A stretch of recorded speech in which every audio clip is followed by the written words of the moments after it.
Shalom, salam podcast M116 Eksposisi. Kita akan belajar siapakah Simeon sang teolog baru. Simeon sang teolog baru 949-1022 Masehi lahir di Galatai, Paklagonia di Asia Kecil dan keluarga bangsawan provinsi. Di masa mudanya ia pindah ke Konstantinopel untuk menyelesaikan pendidikannya dan mengabdi pada Kaisar Simeon, menjadi salah satu penulis mistik dan liturgi paling terkemuka dalam tradisi Bizantium dan seorang uskup di Tesalonika. Ironisnya, ia dijuluki sebagai sang teolog baru dan mengembangkan tulisan-tulisan mistik para bapak gereja timur, tetapi merupakan orang pertama yang menekankan tempat utama Ekaristi dalam perjalanan spiritual seorang menuju persatuan sempurna dengan Tuhan. Teologi Simeon menekankan keserupan emosional dengan Kristus dalam konteks pengalaman dan tema cahaya, sebuah tujuan utama praktek dan pencarian spiritual seseorang. Simeon, sang teolog baru, percaya bahwa kehidupan Kristen adalah persekutuan pribadi yang intim dengan Tuhan, kasih karunia ilahi yang menerangi hati orang percaya dan menuntunnya kepada visi mistik tentang Tuhan.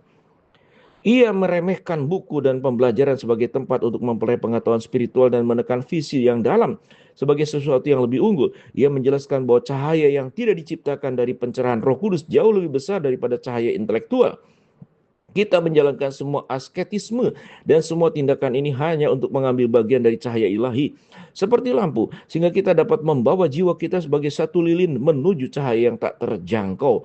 Rasul Yohanes seperti Simeon menyampaikan beberapa hal tentang konsep pencerahan dan terang Roh Kudus. 1 Yohanes 1 ayat 26-27. Ia berbicara tentang peran roh dan menghidupkan kitab suci di dalam diri kita dengan mengkomunikasikan maknanya ke dalam hati kita. Yohanes selanjutnya mengajarkan bahwa terang adalah seseorang yang dapat kita ajak berkomunikasi secara pribadi. Yohanes 1:9. Perbedaan pendapat Yohanes dan Simeon adalah dalam hal sifat pribadi terang. Simeon memisahkan terang dari intelek dan kepribadian, menjadikan semacam kekuatan subjektif. Simeon mempersempit terang menjadi sebuah pengalaman, bukan pertumbuhan dalam hikmat dan tindakan. Dengarkan apa yang dikatakan oleh Rasul dalam 1 Yohanes 4:3-11. Kita tahu bahwa kita mengenal Dia, jika kita menuruti perintah-perintahnya. Barang siapa berkata, aku mengenal Dia, tetapi tidak melakukan perintahnya, ia adalah pendusta dan kebenaran tidak ada di dalam diri orang itu. Tetapi barang siapa menuruti firman-Nya, kasih Allah sungguh-sungguh telah sempurna di dalam orang itu. Dengan demikian kita tahu bahwa kita adalah di dalam Dia. Barang siapa mengatakan bahwa ia ada di dalam Dia, ia harus hidup sama seperti Yesus telah hidup. Saudara-saudaraku yang kekasih, perintah yang kutuliskan kepadamu bukanlah perintah baru, melainkan perintah lama yang sudah ada padamu sejak semula. Perintah lama itu ialah berita yang telah kamu dengar.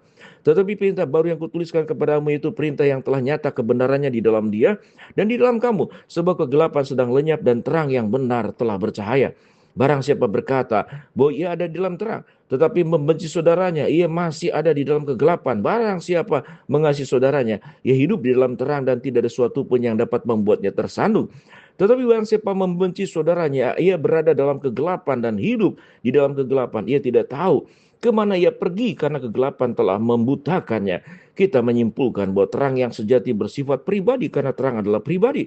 Dan dia telah bersinar. Terang bukanlah suatu kekuatan atau pengalaman mistis yang kita temukan.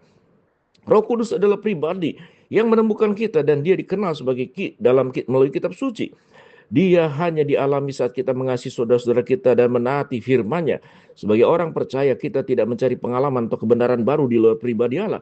Sebaliknya kita mengenal Dia yang ada sejak semula. 1 Yohanes 2:14. Lebih baik daripada mencari pengalaman mistis baru yang entah bagaimana mencerahkan Anda. Biarkan kitab suci meresap jauh ke dalam pikiran Anda dan biarkan firman mengubah Anda melalui kebenaran Allah pencipta kita yang diwahyukan. Itulah tentang podcast Siapa itu Simeon sang teolog baru. Shalom.